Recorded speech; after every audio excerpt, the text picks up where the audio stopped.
जयकारा बोलो माता रानी का, जगत माई महामाई माँ भद्रकाली की जय बोलो, माता रानी के सांचे दरबार की जय बोलो। वृषभ राशि वालों, स्वागत है आप सभी का शिवप्रिया भिंड यूट्यूब चैनल में।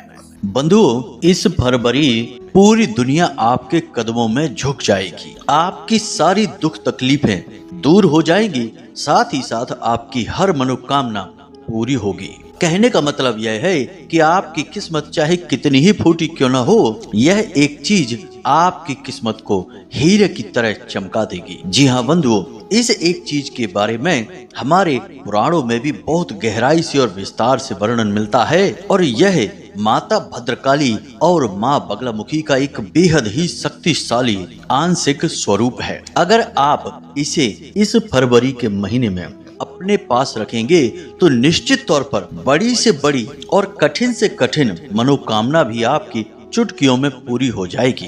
क्योंकि बंधुओं, याद रखना, देवी देवताओं के लिए कुछ भी नामुमकिन नहीं है। यदि वे आपके ऊपर कृपा करने पर आ जाएं तो आपको वह सब कुछ भी दे सकते हैं जो आपने कभी सपने में भी नहीं सोचा होगा। तो अब दिव्य शक्तियों की विशेष कृपा आपके ऊपर रहेगी और ग्रहों की बदलती चाल का भी आपको सीधा फायदा होगा यदि आप इस एक चीज को हर वक्त अपने पास रखेंगे। बंधुओं, क्योंकि हम जानते हैं कि आप इस समय बहुत सारी उलझनों के साथ चल रहे हैं। आपके दिमाग में कई सारी बातें घूमती रहती हैं। एक तरफ तो परेशानियां हैं जो आपका पीछा नहीं छोड़ रही हैं।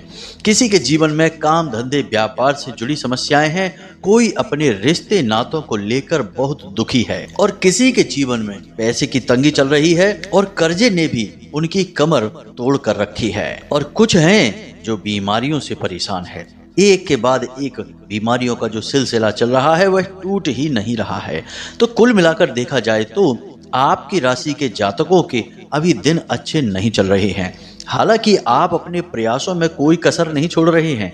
आप पूरा जोर लगा रहे हैं। जहां से जो भी आप कर सकते हैं, चाहे वह किसी भी प्रकार की मेहनत हो, किसी से भी मिलकर अपनी समस्या का समाधान निकालने की कोशिश हो, कोई दैवीय उपाय हो, सब कुछ आप कर रहे हैं। लेकिन इस समय में कुछ भी आपका अच्छा नहीं हो रहा है।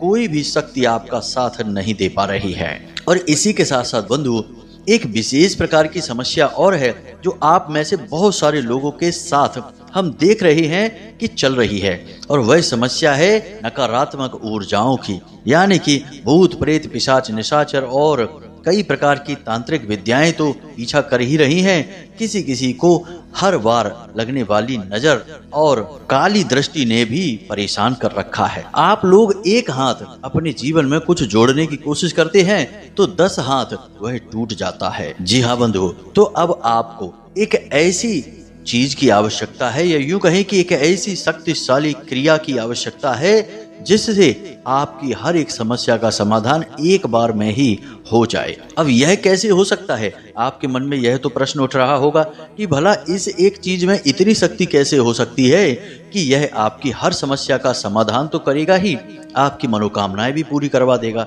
तो बंधुओं, हम आपको बता दें कि जीवन में चाहे परेशानियां कैसी भी हों, उनके रूप रंग भले ही अलग अलग हों, लेकिन उन परेशानियों के पैदा होने का कारण केवल एक ही होता है, और वह है नकारात्मक ऊर्जा। अब नकारात्मक ऊर्जा यानी कि नीच, दुष्ट और पिशाची ऊर्जाएं यदि आपके आसपास घूम रही हैं तो वे आपको किसी न किसी रूप में परेशान हर वक्त करती ही रहेंगी। अब जो भी आपकी कमजोरी होगी उसी पर वे हावी हो जाएंगी। यदि किसी के घर में किसी का स्वास्थ्य थोड़ा कमजोर है तो वह लगातार बीमार रहने लगेगा। किसी का यदि काम धंधे व्यापार में थोड़ी सी हालत खराब है तो वह और बुरी हालत में पहुंच जाएगा।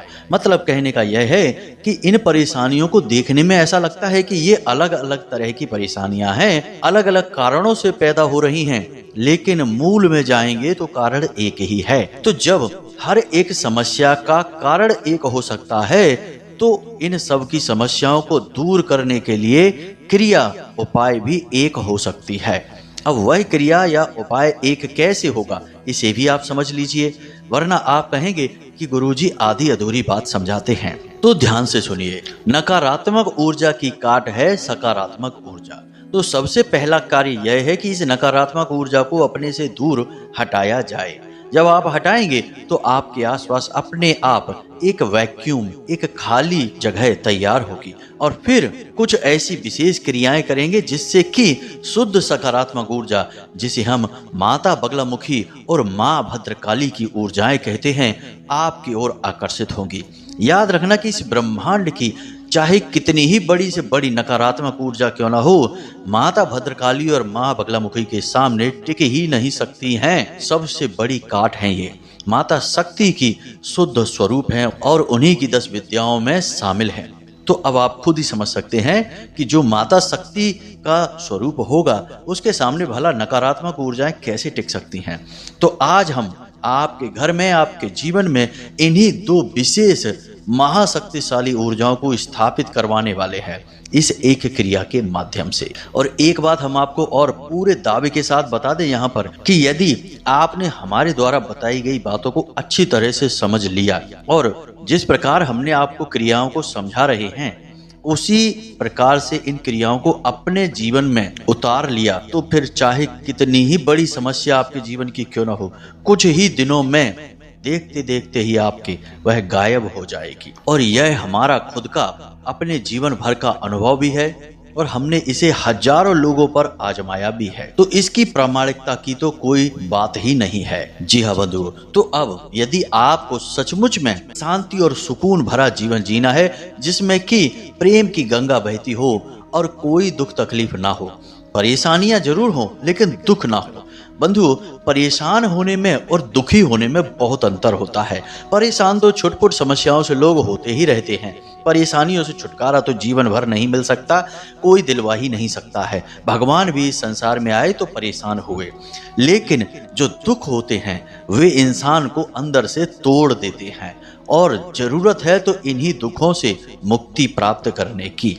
तो आज के इस कार्यक्रम को देखने वाले को निश्चित तौर पर अपने दुखों से मुक्ति प्राप्त होगी और हर एक सुख उसे प्राप्त होगा ही होगा। हम इस बात की गारंटी देते हैं। जी हाँ बंधुओं, तो अब आपको करना यह है कि इस कार्यक्रम को अंत तक देखना है और जो बातें हम आपको बताने वाले हैं उन्हें पूरी गंभीरता के साथ मेहनत करके अपने जीवन में उतारना है, तभी कुछ होगा। तो उम्मीद करते हैं कि आप हमारी भावनाओं को समझ रहे होंगे। तो चलिए बंधुओं, आज के इस विशेष कार्यक्रम की शुरुआत करते हैं और आपको आज जीवन को बदल देने वाला एक महाज्ञान देते हैं जो हमारे खुद के व्यक्तिगत अनुभवों और माता रानी के द्वारा दी गई अनुभूतियों पर आधारित है। तो चलिए बंधुओं, आज के इस महान कार्यक्रम को शुरू करते हैं। महामाई को याद करते हुए कमेंट बॉक्स में लिख डालिए, जय माँ भद्रकाली कृपा करो। महामाई निश्चित तौर पर आपके ऊपर कृपा करेंगी। माई बहुत दयालु हैं, अपने बालकों की पुकार पर तुरंत ध्यान देती हैं और उनकी मदद के लिए दौड़ पड़ती हैं। तो चलिए बस भाव के साथ लिख डालिए। इसी के साथ साथ यदि आप इस चैनल कार्यक्रम पर पहली बार आए हैं तो पहली बार आने वाले हमारे भाई बंधु दर्शक इस चैनल को सब्सक्राइब जरूर कर लें, क्योंकि यह चैनल महामाई के धाम से प्रसारित होता है। इसलिए महामाई ने आप पर कृपा की है जो आप आज इस कार्यक्रम पर आए हैं। तो जल्दी से चैनल को सब्सक्राइब करिए और कमेंट बॉक्स में लिखिए कि मैं भी माई के परिवार का हिस्सा हूँ। हमें बहुत अच्छा लगेगा कि हमने कुछ नए बालक महामाई के परिवार में जोड़ दिए हैं। तो चलिए बंधु, जल्दी से चैनल को सब्सक्राइब करिए, कमेंट बॉक्स में लिखिए मैं भी माई के परिवार का हिस्सा हूँ। तो चलिए अब अपने मूल विषय पर वापस आते हैं और आपको उस एक चीज के बारे में बताते हैं जो आपकी हर एक समस्या का समाधान है। माता रानी की दिव्य कृपा सीधे आपके साथ हर वक्त 24 घंटे चलेगी और आपकी रक्षा करेगी। बंधुओं, अगर आप अब भी सोच रहे हैं कि कुंडली का विश्लेषण कराएं कि नहीं कराएं, क्यों कराएं, क्या जरूरत है कुंडली विश्लेषण कराने की, तो ध्यान से सुनिए। आप इस समय 3 तरीके की स्थितियों में फंसे हुए हैं। एक स्थिति तो यह है कि आपके ऊपर बहुत कर्जा है, व्यापार चल नहीं रहा है, घर में भी क्लेश रहता है, रिश्ते नातों में भी उथल पुथल मची हुई है। तो अब इस स्थिति में आप कैसे फंसे? कोई ना कोई ग्रह था जिसने परेशान किया, तो इससे बाहर निकलने का मार्ग क्या है? कुंडली में छुपा हुआ है, इसलिए कराइए। दूसरा कि आप कुछ जीवन में करना चाहते हैं, निर्णय ले नहीं पा रहे हैं, समझ में आ नहीं रहा है कि क्या करें क्या ना करें, तो इस स्थिति में श्रेष्ठ मार्गदर्शन कौन करेगा? आपके ग्रह, आपकी कुंडली। तीसरा कि आपकी जिंदगी में आपने सब कुछ हासिल कर लिया है, कामयाबी भी हासिल कर ली है, रिश्ते नातों में भी सुख शांति है, परंतु आपके मन में एक बेचैनी है, क्योंकि अब तक शायद आपने वह हासिल नहीं कर पाया जिसके लिए आपका जन्म इस धरती पर हुआ था। यानी कि अपने सही उद्देश्य को आप अब तक हासिल नहीं कर पाए हैं। तो वह उद्देश्य क्या है, क्यों आप इस धरती में, इस संसार में आए हैं, उस उद्देश्य को जानना है। इसको जानने के लिए आपको कुंडली दिखानी है। तो आपके जीवन में जो भी परिस्थितियां हैं, इन परिस्थितियों के सही कारण और उनके निवारण को केवल आपकी कुंडली बता सकती है, इसलिए आपको कुंडली दिखानी है। तो बस अगर आप ऐसी परिस्थितियों में हैं तो नंबर हमने वीडियो में दे रखे हैं, किसी भी नंबर पर 10 बजे से 4 बजे के बीच फोन लगाइए, छोटी सी दक्षिणा देने के बाद अपनी कुंडली का श्रेष्ठतम आकलन करा लीजिए। जय माई की। तो बंधु, अब ध्यान से सुनिए। आपका जो घर है वह असल में कई दिव्य शक्तियों का, कई नकारात्मक ऊर्जाओं का भी घर है। अब आपके घर में जितने लोग रहते हैं, उन लोगों के अलावा भी बहुत सारी नकारात्मक ऊर्जाएं और सकारात्मक ऊर्जाएं आपके घर में वास करती हैं। अब शास्त्रों की माने तो किसी भी इंसान के घर में 45 देवी देवताओं का तो मूल रूप से वास होता ही है। फिर उसके बाद उनके आराध्य देव हो जाते हैं और उनके कुल खानदान में पूजे जाने वाले कई अन्य प्रकार के देवी देवता होते हैं, क्योंकि कुल खानदान बहुत बड़ा होता है और कई लोग ऐसे होते हैं जो विभिन्न दिव्य शक्तियों की पूजा आराधना करते हैं। तो यह रक्षा कवच आपके ऊपर भी आता ही है। कहने का मतलब यह है कि कई दिव्य शक्तियां और नकारात्मक ऊर्जाएं आपके घर में वास करती हैं, लेकिन इन सब के बीच जो सबसे बड़ी एक शक्ति होती है जो आपके घर पर पूरी तरह से कब्जा करके बैठी रहती है, अब वह शक्ति नकारात्मक है या सकारात्मक है, यह जानना बहुत अधिक आवश्यक है। कुछ लोग कहते हैं कि गुरुजी, हम बहुत मेहनत कर रहे हैं, घर में 2-3 लोग हैं और सभी पैसा कमा रहे हैं, लेकिन पता नहीं क्या ऐसा अजीबोगरीब चल रहा है कि ना तो कोई पवित्र कार्य घर में हो पा रहा है, यानी छोटी से छोटी पूजा पाठ भी घर में नहीं हो पाती है। दूसरा कि पैसा जैसे भी आता है वैसे ही चला जाता है, यानी कि बिल्कुल भी एक पैसा भी घर में रुक नहीं पाता। जरूरी खर्चे ज्यों के त्यों बने रहते हैं और अनाप शनाप ऊल जलूल जगहों पर पैसा खर्चा हो जाता है। और साथ ही साथ घर में बीमारियां और तमाम तरीके की परेशानियां, कर्जा वगैरह भी है। तो आखिर ऐसा क्यों है? किस कर्म की हमें सजा मिल रही है? क्यों हम इतने परेशान चल रहे हैं? और घर में बात बात में जरा सी बातों पर झगड़े होते रहते हैं। सो अलग। अब यह समस्या देखने में एक लग रही है, लेकिन कई तरह से इंसान को प्रताड़ित करती है, पीड़ित करती है। तो अब यहाँ पर यह है कि निश्चित तौर पर यदि गहराई से आकलन किया जाए तो उस इंसान के घर में एक नकारात्मक ऊर्जा है जिसने पूरी तरह से घर को कब्जे में ले रखा है और वह कुछ भी शुभ उस इंसान के जीवन में होने नहीं दे रही है। अब ऐसा नहीं है कि भगवान की ऊर्जाएं ही सबसे शक्तिशाली होती हैं, भूत प्रेत पिशाचों की ऊर्जाएं भी बहुत शक्तिशाली होती हैं और ये भगवान की कृपा और ऊर्जा को भी रोकने की क्षमता रखती हैं। अब सुनने में शायद यह आपको अजीब लग रहा होगा कि ऐसा कैसे हो सकता है, लेकिन भगवान की ऊर्जा वैसे तो बहुत शक्तिशाली है, लेकिन किसी स्थान विशेष पर रहेगी या नहीं रहेगी यह इस बात पर निर्भर करता है कि उस स्थान विशेष पर किस प्रकार की ऊर्जा वास कर रही है।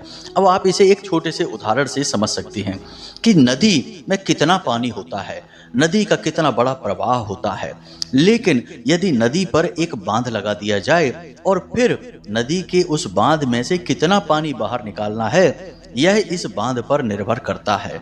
वैसे देखने में तो यह लगता है कि नदी कितनी शक्तिशाली है, इसे रोकना लगभग नामुमकिन है, लेकिन बांध लगाकर इसकी ऊर्जा को भी रोक दिया जाता है और फिर एक नियंत्रित गति से पानी को बाहर निकाला जाता है।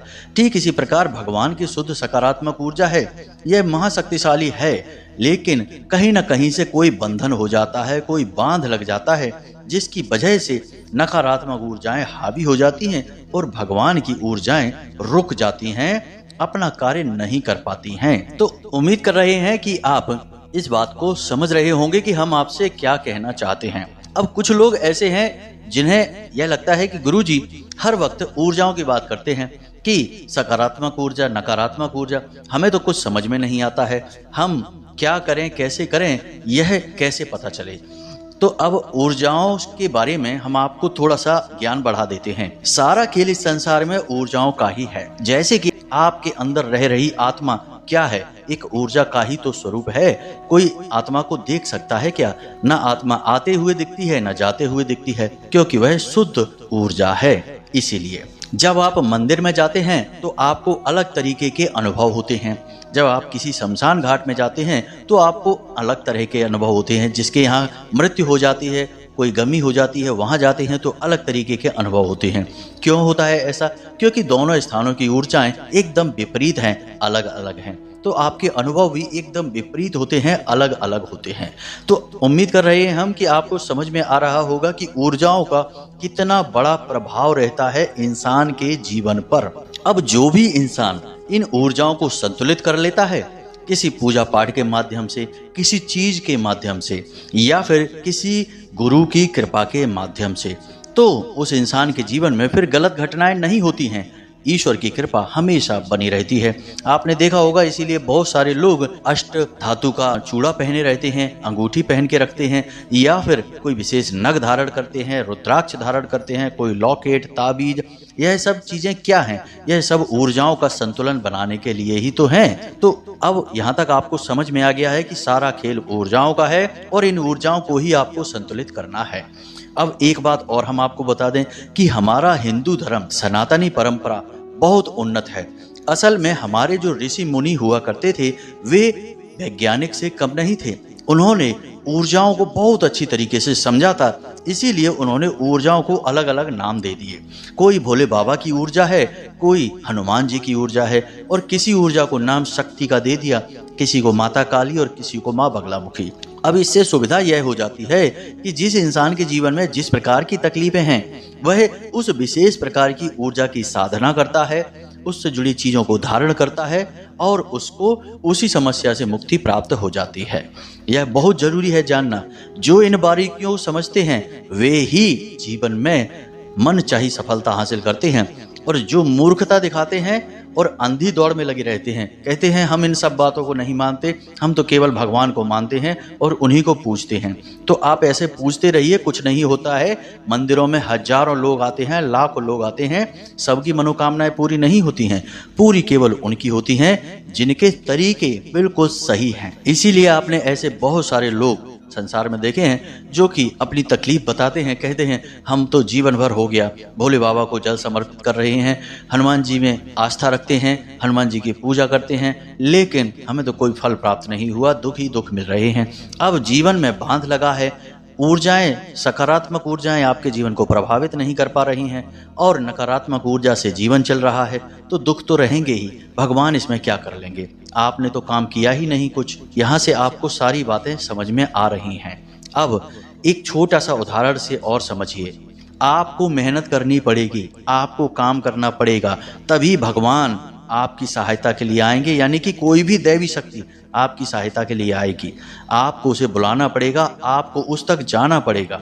सुदामा भगवान श्री कृष्ण के बहुत अच्छे मित्र थे और खूब जानते थे भगवान श्री कृष्ण के सुदामा जी अपनी जीवन को तकलीफ में बिता रहे हैं, लेकिन कुछ भी नहीं कर सकते थे। लेकिन जैसे ही सुदामा जी भगवान श्री कृष्ण के पास पहुंचे, उन्होंने अपनी कृपा का भंडार खोल दिया और उन्हें राजाओं जैसा जीवन दे दिया, केवल 3 मुट्ठी चावल के बदले में। ऐसा क्यों हुआ? क्योंकि सुदामा जी ने प्रयास किया। यह कहानी हमें दिखा रही है कि मानव को पहले प्रयास करना पड़ेगा, तब भगवान आगे बढ़ेंगे। अब यहाँ तक सारी बातें आपको समझ में आ गई हैं। अब बात करते हैं आपके मूल विषय की। हम यहाँ पर बात कर रहे हैं माता बगलामुखी की। माँ बगलामुखी एक ऐसी दिव्य शक्ति है जो माता शक्ति का शुद्ध स्वरूप है और उनकी 10 महाविद्याओं में से 8वीं महाविद्या है। माता बगलामुखी का विशेष तौर पर पूजन इसीलिए किया जाता है कि जब लोगों को तकलीफों से मुक्ति चाहिए, यानी कि एक के बाद एक परेशानियां जीवन में हैं, हर काम में रुकावट है, पैसे की आवक नहीं है, कर्जे से परेशान है, कोई भी तकलीफ है, सब तकलीफों का कारण नकारात्मक ऊर्जा है और इस नकारात्मक ऊर्जा की सबसे बड़ी काट है माता बगलामुखी। हमने अपने पिछले कार्यक्रम में भी माता बगलामुखी के बारे में आपको बताया है कि हर प्रकार के बंधन को काटने की शक्ति है माता बगलामुखी। तो माता बगलामुखी की साधना आपको करनी ही होगी। अब कैसे करेंगे आप यह? तो इसे आप ध्यान से समझिए। आपको बाजार से माता बगलामुखी की एक छोटी सी तस्वीर, कोई फोटो अपने घर लेकर आनी है। इसी के साथ साथ आपको एक भोजपत्र, एक कागज आता है, एक अष्टगंध की स्याही और एक अनार की कलम, यह सामग्री लेकर आनी है। शनिवार के दिन आप इस क्रिया को प्रारंभ करेंगे। आपके घर में यदि माता बगलामुखी की तस्वीर या फोटो है और उसका पूजन होता है नित्य, तो आप फोटो को ना लेकर आएं, इस सामग्री को अकेला लेकर आएं। लेकिन इसमें भी समस्या यह है कि आपके घर में माता बगलामुखी की पूजा तो होती है, लेकिन क्या माता रानी आपके घर में रहती भी हैं, इसको जानना आवश्यक है। क्योंकि कई बार ऐसा होता है कि देवी देवता किसी गलती की वजह से हमारे घर को छोड़कर चले जाते हैं, फिर उनकी केवल फोटो या मूर्ति रखी रह जाती है और हम निरंतर उनकी पूजा करते हैं और हमें लगता है कि वे हमारा कार्य सिद्ध कर रही हैं, लेकिन कुछ भी नहीं होता है। बंधुओं, ये सारी बातें बिल्कुल सत्य हैं। आप अपने जीवन में इनका आकलन करके देखना। हमने तो अपनी साधना के माध्यम से इन सब बातों को समझा है और यह हमारे जीवन का अनुभव है, तभी हम आपको बता रहे हैं। अब आपके जीवन में माता बगलामुखी हैं या उनकी कृपा है, इससे जानने का क्या तरीका है, हम अभी आपको आगे बताने वाले हैं। आप माता की फोटो लेकर आइए, शनिवार के दिन लेकर आइए। उसके बाद आप पीले रंग का प्रसाद, पीले रंग के फूल और पीले रंग के वस्त्र स्वयं धारण करने के लिए, यदि नहीं है तो केवल पीले रंग का कोई एक कपड़ा जिसे आप ओढ़कर बैठेंगे पूजा के समय। हल्दी की माला आपको चाहिए जो आप जाप करेंगे मंत्र, उसके लिए। दूसरा, गाय का घी। गाय का घी नहीं है तो सरसों का तेल भी चलेगा। जी हाँ बंधुओं, अब यहाँ तक आप समझ गए। अब आपको क्या करना है, रात्रि को 9 बजे के आसपास आपको माता की फोटो अपने पूजा घर में स्थापित करनी है और माता रानी को जल समर्पित करना है, उसके बाद पुष्प समर्पित करना है और उसके बाद पीले रंग का प्रसाद है भोग स्वरूप उन्हें अर्पित करना है। फिर उसके बाद आप धूप दीप वगैरह जो भी चाहे सारी क्रियाएं कर सकते हैं, क्रमबद्ध तरीके से सब कुछ करिए। और उसके बाद आप जो भोजपत्र लेकर आए हैं, उस भोजपत्र पर 3 बार या फिर 6 बार, 3 बार आगे की तरफ और 3 बार पीछे की तरफ अष्टगंध की स्याही से, अनार की कलम से माता बगलामुखी का यह स्तंभन मंत्र है, इसे लिख लीजिए। अब यह मंत्र कौन सा है, मोबाइल की स्क्रीन पर भी आपको दिखाई देगा और हम आपको बोलकर भी बता देते हैं। मंत्र कुछ इस प्रकार है, ओम ह्लीम बगलामुखी सर्वदुष्टानां वाचम मुखम पदम स्तंभय जीभाम कीलय बुद्धिम विनाशाय ह्लीम ओम स्वाहा। मंत्र एक बार फिर से सुनिए ध्यान से। ओम ह्लीम बगलामुखी सर्वदुष्टानां वाचम मुखम पदम स्तंभय जीभाम कीलय बुद्धिम विनाशाय ह्लीम ओम स्वाहा। इस मंत्र को आपको उस भोजपत्र पर लिखना है, 3 बार आगे और 3 बार पीछे, छोटे छोटे अक्षरों में लिखना है। उसके बाद आपको यह भोजपत्र का टुकड़ा माता रानी को समर्पित कर देना है, यानी उनके चरणों में रख देना है। अब आपको इसी मंत्र का एक माला जाप करना है और जाप आप हल्दी की माला से ही करेंगे और गोमुखी में छुपा कर, यानी एक जो थैली टाइप की होती है उसके अंदर छुपा कर करेंगे, दिखाएंगे नहीं। इस जाप को करते समय आपके सिर पर कपड़ा होना बहुत अधिक आवश्यक है। पवित्रता का विशेष ख्याल रखें और यह क्रिया रात्रि के समय ही होती है, दिन में नहीं होती है। अब यह क्रिया आप 3 दिन तक लगातार करेंगे और 3 दिन तक लगातार यह भोजपत्र माता रानी के चरणों में रहेगा। इसके बाद आप 3 दिन के बाद रात्रि में जब आप सोने जाएं, उस समय इस भोजपत्र के टुकड़े को उठा लें। यह क्रिया आपकी लगातार 11 दिनों तक चलेगी। तो 3 दिन के बाद आप इस भोजपत्र को उठाएं और रात्रि को सोते समय इसे अपनी तकिए के नीचे रख कर सोएं और माता रानी से ऐसी प्रार्थना करें कि हे माता रानी, हम आपकी साधना कर रहे हैं और हम चाहते हैं कि आप हमारे जीवन में जितनी भी नकारात्मकता हैं उसे काट दें और अपने किसी न किसी आंशिक रूप में किसी भी प्रकार से हमें दर्शन दें या अपने आसपास होने का हमें एहसास कराएं स्वप्न के माध्यम से। इस तरीके की आप प्रार्थना करेंगे और इस भोजपत्र के टुकड़े को अपने सिरहाने रखकर सोएंगे। हो सकता है पहली रात्रि में कुछ भी ना हो, दूसरी रात्रि में कुछ ना हो,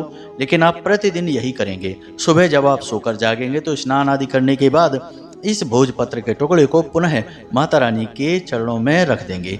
रात्रि में आप माता रानी की पूजा पाठ करेंगे और उसके बाद इस भोजपत्र के टुकड़े को फिर से अपनी तकिए के नीचे रखेंगे। याद रखें कि पूजा करने के तुरंत बाद आपको सीधे जाकर सोना है, मोबाइल नहीं चलाना है, किसी से बात नहीं करनी है, कोई भी बिना मतलब के विचार अपने दिमाग में लेकर नहीं आने हैं। केवल माता रानी की तस्वीर को, उनके स्वरूप का ही ख्याल करते रहना है, उनके बारे में सोचते रहना है और रात्रि को सोते समय यही प्रार्थना फिर से करनी है और सो जाना है। 3 या 4 दिन के अंदर माता रानी आपको किसी न किसी रूप में जरूर एहसास कराएंगी।